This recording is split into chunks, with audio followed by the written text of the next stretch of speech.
یہ ایک بڑا واقعہ ہوا ہے، وہ روزانہ کی بنیاد پہ ہوتے تھے. آپ کو یاد ہے شہر میں ایک واقعے میں 100 لوگ مرتے تھے. جو چرچ پہ اٹیک ہوا تھا آپ کو یاد ہوگا 2013 میں ہوا تھا، اور انہی دنوں میں پھر الیکشن بھی ہوئے تھے. اس سے کچھ وقت پہلے حملے ہو رہے تھے، بشیر بلور کو بھی مارا گیا تھا. اس سے پہلے جو تھے وہ 2008 میں بھی یہی حالات تھے، الیکشن ہوئے تھے.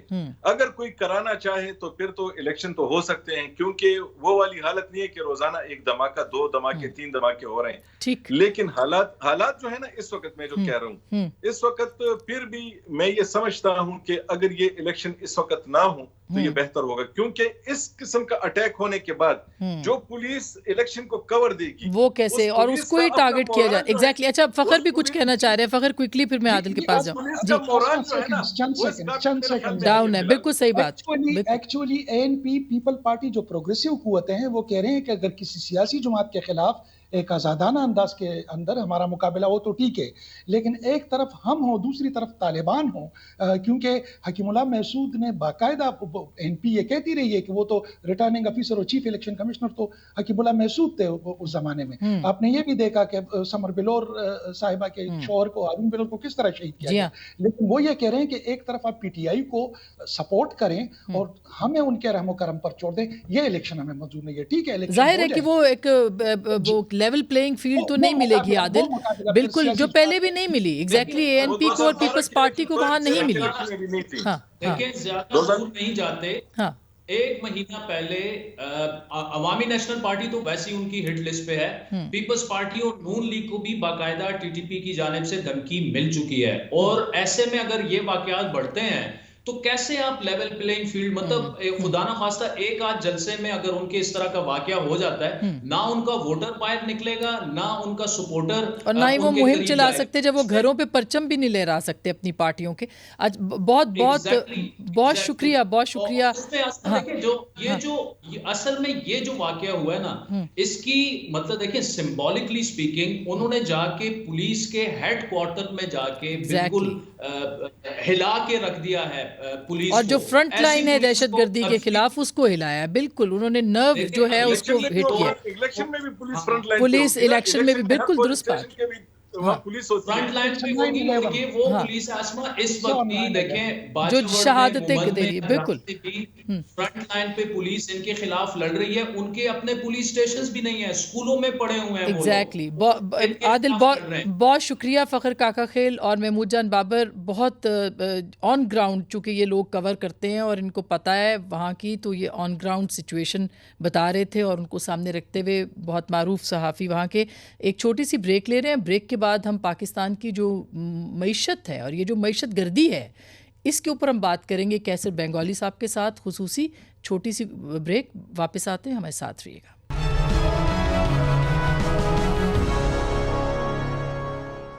ویلکم بیک ناظرین، ایک دفعہ پھر آپ کو خوش آمدید کہتے ہیں. پروگرام کے اس حصے میں IMF کی ٹیم پاکستان کا وفد پہنچ چکا ہے. کچھ مطالبات رکھے گئے ہیں اور پاکستان نے اس پر عمل درآمد کے لیے وقت مانگا ہے. مطالبات کافی سخت ہیں، شرائط کافی سخت ہیں. مثلاً یہ کہ برآمدی شعبے کو، جو کہ اخباری اطلاعات ہیں اس کے مطابق 110 ارب روپے کی استثناء، یعنی جو کہ پاکستان کی حکومت نے دے رکھا تھا، اس کو ختم کرنے کا کہا ہے. گردشی قرض میں بھی خاطر خواہ کمی لانے کا کہا ہے. FBR کی طرف سے 7470 ارب روپے جو ہیں ان کا بھی وصولیوں کا ہدف طے کیا گیا ہے. اسی طرح سے IMF نے پیٹرولیم لیوی کی مد میں 855 ارب روپے کی وصولی جو ہے اس کا، یعنی کہ یہ پیٹرولیم مصنوعات میں جو ہدف رکھا ہے اس کا مطلب ہے اور مہنگا ہوگا. یہ بھی کہا ہے کہ ریاستی کمپنیوں کی کارکردگی بہتر بنانے کے لیے ان کا خسارہ بھی ختم کیا جائے اور نجکاری پروگرام پر عمل کیا جائے. مالی خسارے اور نقصانات کی بھی نشاندہی کی گئی ہے. پاکستان نے کہا ہے کہ ہمیں کچھ وقت دیجیے کہ ہم اس پہ عمل درآمد کر سکتے ہیں کہ نہیں. اسی پہ بات کرنے کے لیے ہمارے ساتھ موجود ہیں پاکستان کے معروف معاشی ماہر جناب کیسر بنگالی صاحب. کسی تعارف کے محتاج نہیں، ان سے ہم بات کرتے ہیں اور پوچھتے ہیں کہ کیا ہو سکتا ہے. جی السلام علیکم بنگال صاحب. جی وعلیکم السلام. سر میں صرف یہ جاننا چاہتی ہوں کہ یہ اب نیگوسیشنز شروع ہو گئی ہیں، پیٹرول مہنگا ہو گیا ہے، ڈالر کو اس کی مرضی پہ چھوڑ دیا گیا ہے اور ابھی یہ نئے مطالبات ہیں، تو آپ کو کیا لگتا ہے کہ IMF کے یہ مطالبات تسلیم کیے جا سکتے ہیں، پاکستان کے اختیار میں ہے یا نہیں؟ یہ کہ اگر نہیں کریں گے تسلیم تو IMF سے پیسے نہیں آئیں گے، IMF سے پیسے نہیں آئیں گے تو اور کہیں سے نہیں آئیں گے، اور پاکستان ڈیفالٹ کرے گا، اور ڈیفالٹ کی قیمت بہت زیادہ ہے۔ پاکستان کے پاس اس وقت کوئی چوائس نہیں ہے، جو بھی مطالبات ہے ان کو پاکستان کو ماننا پڑے گا۔ اس کا تمام بوجھ صرف عوام پہ نہیں ہوگا، یہ جتنے بھی اقدامات ہیں جو IMF کہہ رہی ہے کرنے کو، اس سے معیشت مزید شرنک کرے گی، یعنی کارخانے بند ہوں گے، کاروبار بند ہوگا، ایکسپورٹس میں کمی آئے گی، اور جو ہمارا ٹریڈ ڈیفیسٹ ہے، امپورٹ ایکسپورٹ کا جو بیلنس ہے وہ مزید خراب ہوگا، اور ہمیں مزید قرضوں کی ضرورت پڑے گی۔ تو یہ ایک ایسا سائیکل کریٹ کیا جا رہا ہے جس سے معیشت بہتر نہیں ہو سکتی، خراب ہوتی چلی جائے گی۔ تو یہ اس کا تو مطلب یہ ہے کہ ظاہر ہے کہ پولیٹیکل گورنمنٹ کو یہ فیصلے لینے ہیں، اور ان کو یعنی آگے سمندر پیچھے کھائی والی سچویشن ہے، نہیں مانیں گے تو مریں گے، مانیں گے تو مریں گے۔ تو آپ کو کیا لگتا ہے کہ ظاہر ہے ماننا پڑے گا، اور اس کے لیے پاکستان کے اندر ایک پولیٹیکل سٹیبلٹی جو ہے وہ اس پہ فرق پڑے گا، پھر کیا صورتحال آپ کو نظر آتی ہے؟ یہ جو سینیریو ہے جو آپ نے بتایا، یہ صرف یہ حکومت کے لیے نہیں ہے، ملک کے لیے ہے، پورے ملک کے لیے ہے۔ پورا ملک یہ فیس کر رہا ہے کہ آگے ایک کھائی ہے اور پیچھے سمندر ہے، اور اس کا طریقہ نکلنے کا تو یہ ہے کہ ہم اپنا ایک ایجنڈا تیار کریں، فسکل ڈیفیسٹ کو کم کرنے کا، ٹریڈ ڈیفیسٹ کو فیس کرنے کا، اور ضروری نہیں ہے کہ ہر بات جو IMF کہہ رہی ہے ہم کریں۔ IMF کے دیکھیں دو کنڈیشنز ہوتے ہیں، اپنا بجٹ ڈیفیسٹ مینیجبل کریں اور ٹریڈ ڈیفیسٹ مینیجبل کریں۔ اگر ہم اپنی طرف سے ایک فارمولہ پیش کرتے ہیں تو ان کو اعتراض نہیں ہونا چاہیے، اور وہ فارمولہ ہمارا یہ ہے کہ ہم اپنے اخراجات کم کریں، جو گورنمنٹ کا سائز کم کریں، سول ایڈمنسٹریشن ہے، ملٹری کا ایڈمنسٹریشن ہے، یہ اس میں بہت گنجائش ہے کمی کرنے کی، اور یہ 1 ٹریلین روپیز کی کمی کی ضرورت ہے۔ اگر یہ کم کرنا شروع کریں تو بہت کئی باتیں ہیں IMF کی جو ہم کہہ سکتے ہیں کہ چونکہ آپ کو 50 ارب یہاں سے چاہیے تھے، ہم نے چلے کہیں اور سے بندوبست کر دیا، تو اب آپ کا یہ والا نہیں مانتے ہم۔ لیکن چونکہ ہم اپنے حکومت کے جو ادارے ہیں، خاص طور پہ بیوروکریسی اور فوج، یہ اپنے جو بجٹس ہے اس میں کمی نہیں کرنا چاہتے، تو یہ قیمت جو ہے پورے قوم سے وصول کی جا رہی ہے۔ میں اس پہ ضرور پوچھنا چاہوں گی کہ آپ کہتے ہیں کچھ لوگ تو کہہ رہے ہیں آؤٹ آف باکس سوچنا چاہیے، آپ کے پاس کیا فارمولہ ہو سکتا ہے؟ مثلا آپ کہہ رہے ہیں ایک تو اخراجات کم کیے جائیں، نجکاری کے بارے میں آپ کیا کہتے ہیں، اور کہاں کہاں سے اخراجات کم کیے جائیں؟ کیونکہ کل مفتاح اسماعیل صاحب یہ فرما رہے تھے کہ یہ ممکن نہیں ہے، 45,000 ارب روپے آپ کو چاہیے، تو اس کے لیے آپ جتنا مرضی سکویز کر لیں یہ نہیں مل سکتے، سوائے اس کے کہ آپ IMF سے بات کریں اور بار بار قرض لیں۔ آپ کے نزدیک کیا ایجنڈا اور فارمولہ ہو سکتا ہے بچت کے علاوہ؟ نہیں، اس وقت دیکھیں نا، آپ کے گھر میں اگر ڈاکو آ جاتا ہے، اس کے پاس بندوق ہے، تو آپ تو ہر بات ڈاکو کی مانیں گے۔ میں نہیں کہتا کہ IMF ڈاکو ہے، ڈاکو ہماری اپنی ریاست کے ادارے ہیں جنہوں نے ملک کو یہاں پہنچایا ہے۔ یہ صحیح ہے کہ IMF کی بات ماننی پڑے گی، لیکن مفتاح اسماعیل صاحب جو ہیں وہ جو اسٹیبلشمنٹ کے 2 ستون ہیں ان کے بارے میں کوئی بات نہیں کرتے، ان کے مفادات کو پروٹیکٹ کرتے ہیں، اور یہی 2 ادارے ہیں جس کی وجہ سے ہم اس بحران میں پہنچے ہیں۔ اس وقت کوئی حکومت سیاسی کسی بھی پارٹی کی ہو، ان کے پاس اختیار نہیں ہے معاشی حالات کو بہتر کرنے کے۔ جو چابی ہے دروازہ ان لاک کرنے کا اکنامک سٹیبلٹی کی طرف، وہ بیوروکریسی کے پاس ہے اور فوج کے پاس ہے۔ بیوروکریسی کو ماننا پڑے گا کہ کم سے کم 15 سے 20 ڈویژنز اور منسٹریز کو بند کریں، بالکل بند کر دیں، ایبولش کر دیں۔ فوج کو ماننا پڑے گا کہ ان کو بھی تقریباً 20% کمی کرنی پڑے گی اپنے جس کو میں نان کامبیٹ ایکسپینڈیچر کہتا ہوں، نان کامبیٹ ڈیفنس ایکسپینڈیچر۔ وہ بہت ہے، بہت واضح ہے کہاں کہاں کمی ہو سکتی ہے۔ تو یہ نہیں کریں گے تو ہمارا کوئی مستقبل